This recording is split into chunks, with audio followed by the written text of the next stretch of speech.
Ei, meus queridos, que delícia poder estar falando com você nesse tempo especial que a gente tem vivido, um tempo difícil, mas um tempo muito importante, um tempo de enorme oportunidade. Oportunidade de fazer faxina na casa, oportunidade de fazer faxina nos papéis e oportunidade de fazer faxina na alma, na nossa mente. Que tal a gente fazer isso juntos, hein? Quero poder ajudar você nesse tempo em que a gente está quietinho, mas não parado, para a gente poder crescer e que a gente saia desse tempo mais forte, mais funcional, mais assertivo. Bora lá então?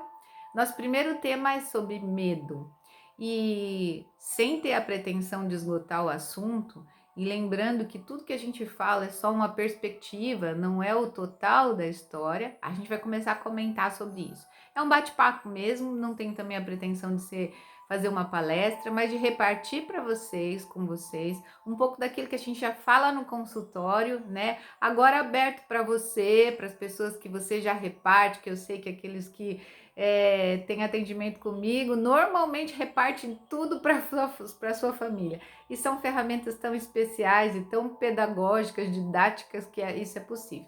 Então vamos lá, a gente vai pensar, refletir um pouquinho sobre o tema e que ferramenta a gente pode usar para enfrentar isso, tá bom? Primeiro eu queria dizer para vocês que o medo não é necessariamente bom ou ruim. Ele é um ator coadjuvante do nosso palco da vida. Ele deveria ser. O problema é quando ele está como protagonista da história. Quem lembra daquela animação Divertidamente? Lembra daquela mesa de comando e dos sentimentos que rodavam ali? Quando um deles só punha a mão naquela mesa de comando e gerenciava sozinho ali, dava sempre ruim, né? Assim é. Na verdade, quem deveria gerenciar a nossa mesa de comando é o nosso eu. Nós somos presenteados com a possibilidade de escolha do livre-arbítrio. E quem tem que fazer isso é o nosso eu, o eu saudável, que deve gerenciar as emoções e não deixar que as emoções gerenciem o nosso próprio eu, né? O medo é um enorme de um mecanismo de defesa poderoso e fantástico que nos protege de nós mesmos muitas vezes, né? Que nos protege da morte. Esse é o grande intuito do medo, de nos proteger da morte, né? Se não tivesse medo, a gente se arriscaria de forma irresponsável e nos levaria a nos machucar com muita frequência e poderia nos levar à morte. Então, o medo é um mecanismo que aciona uma série de informações dentro do nosso sistema, nos preparando a enfrentar um desafio, um perigo, e isso acontece fisicamente para enfrentar perigos dentro do nosso corpo e fora do nosso corpo, né? O problema é quando ele é acionado o tempo inteiro de forma intensa e extensa, né? Coloca o nosso corpo num processo de estresse, porque libera substâncias como cortisol, por exemplo, né? Que vai colocar esse sistema num desgaste tão grande, e um dos efeitos colaterais importantes que a gente terminantemente não precisa nesse momento agora é que a nossa imunidade pode baixar, né? Então, o que é que a gente precisa fazer? É colocar o medo no lugar dele. Ele então tem que voltar para o lugar de coadjuvante da nossa história, não como protagonista. Então, vamos pensar um pouquinho como é que a nossa mente funciona e o que a gente precisa fazer. Olha só, a Bíblia diz que aquilo que o homem imagina, assim é. Lá em Provérbios 23:6 fala sobre isso, né? Olha que coisa interessante. É que a nossa mente é tão poderosa que eu não preciso estar com um objeto presente para que o meu cérebro entenda sobre a verdade sobre aquilo, ou aquilo que ele pensa que é verdade, né? Se eu falar para você agora, imagina que você está cortando um limão bem suculento, né? E aí você vai espremer ele na sua boca, aquele caldo caindo na sua boca. Aqueles que gostam de limão vai falar, que delícia. Aqueles que não gostam da sensação do azedo já vão fazer uma cara feia. Isso quer dizer, o limão não tá aí, não tá na sua mão, mas a sua mente é capaz de reproduzir essa informação, porque de alguma forma isso já está arquivado lá. Então, quando eu ouço sobre alguma coisa que está acontecendo fora de mim, né? Imediatamente a minha mente reconhece aquela informação. E se os registros são negativos sobre aquilo, lembra, quem conhece um pouquinho da inteligência multifocal, lembra que a gente vai abrir as nossas janelas. E essas janelas, que são um banco de dados, as informações que eu tenho guardado dentro do meu sistema, que podem ser boas ou ruins, né? Então, as informações que a gente tem recebido hoje, dependendo do nosso banco de dados, vão abrir as nossas janelas killers, que são janelas traumáticas, janelas assassinas, ou as janelas lights, que são janelas de luz, que dão funcionabilidade para o meu sistema. O que acontece é que se as informações que a gente recebe, a nossa mente imagina um quadro caótico, é óbvio que as informações que vão ser abertas serão das janelas killers. E aí o nosso sistema entende que a gente está em perigo e o medo aciona todo esse mecanismo e essas sensações que nos fazem a ter comportamentos de choro, de pânico, né? Reações físicas, reações fisiológicas e reações e comportamentos que nos gera estranhamento, que gera reclusão, e que faz a gente ficar muito aquém da necessidade de funcionabilidade para esse lugar e não aproveitando a enorme oportunidade que a gente tem de crescer com esse tempo. Então, olha só, se você faz um programa, a sua mente capta todas as informações que você recebe, independente da sua vontade. A gente tem um sistema, né, de registro automático da nossa memória, que tudo aquilo que eu vejo, sinto, ouço, né, eu registro a despeito da minha vontade.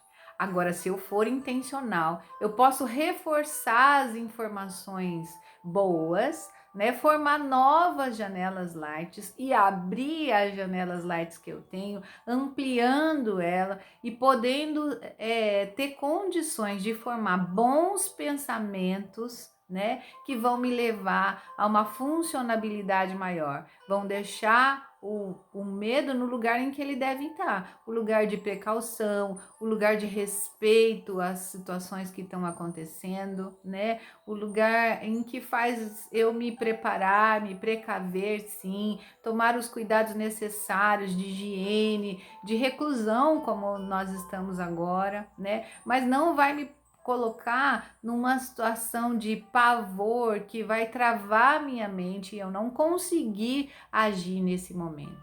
Olha só, se você faz um programa de medo, ligando a televisão logo de manhã ou abrindo o seu dispositivo móvel para ver todas as informações, todas as mortes que aconteceram no dia anterior, todas as contaminações, todas as previsões caóticas que a gente tem recebido logo de manhã, você enche seu sistema com informações que muito provavelmente acionarão, né, seu mecanismo de defesa e o medo com muito mais facilidade.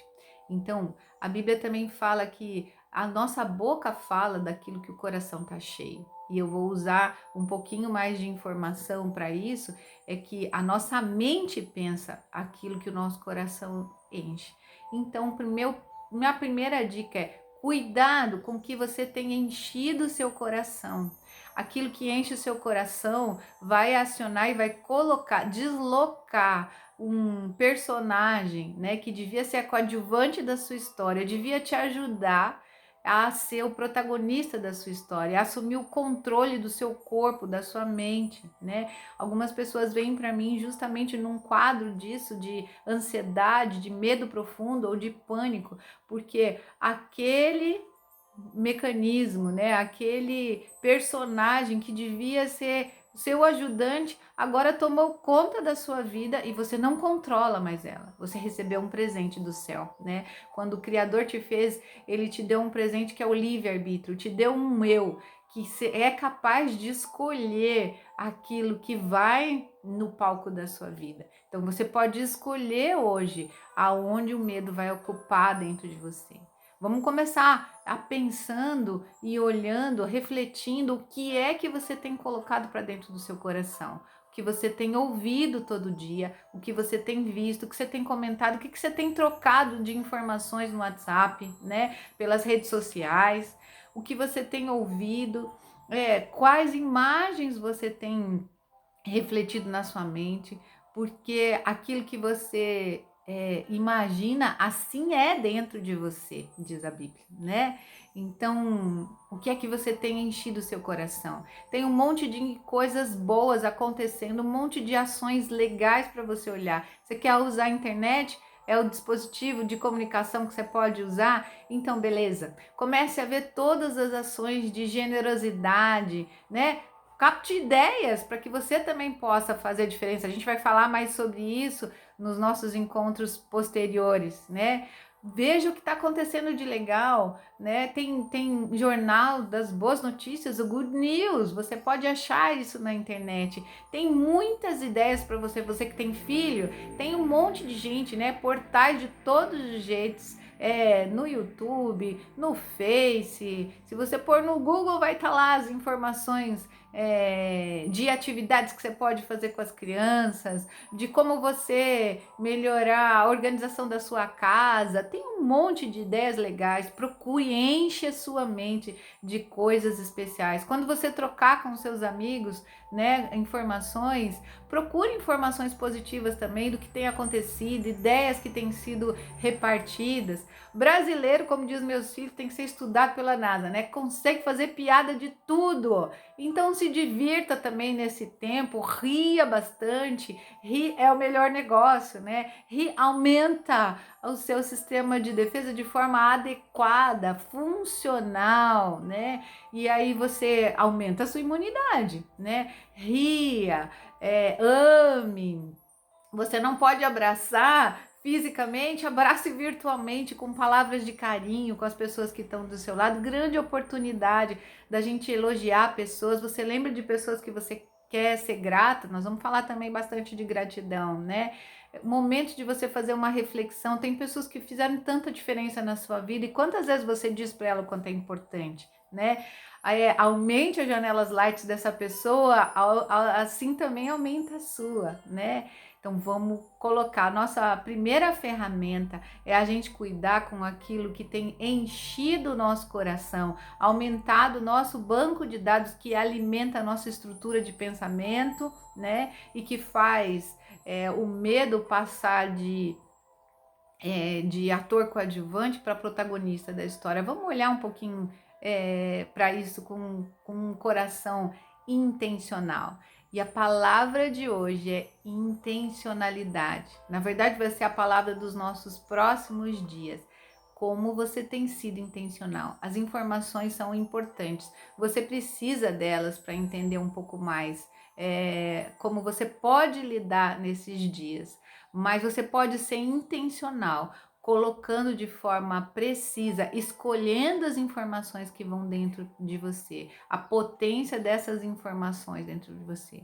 O nosso cérebro grava informações de forma adequada, que você pode recordar com facilidade, se ela for gravada com emoção e com repetição. Então você tem a oportunidade de repetir de formas variadas as informações positivas dentro aí do seu coração. Guarda no seu coração aquilo que te traz vida. Em próprio Salomão já falava, né, que é do coração que jorram as fontes de vida, né? Então você tem que cuidar com a fonte, não contaminar essa fonte com água venenosa, né, que são as informações ruins. Tá certo? Fica aí a nossa dica desse dia, e tô ansiosa aí de forma positiva pra gente dividir mais informações. Coloca um pouquinho dos seus comentários, o que você pensa sobre isso, e vamos dividir aí conosco, tá bom? Eu vou deixar depois a descrição dos lugares em que você pode comentar sobre isso, no Face, no WhatsApp, no Insta, tá bom? E eu quero te ouvir um pouquinho. Sugestões sobre novos temas, o que você pensa sobre isso, o que você tem feito através dessa ferramenta da dica de hoje, tá bom? Um beijo grande, carinho grande, Reparta aí essas informações importantes que você tem recebido, tá bom? Beijo, até amanhã.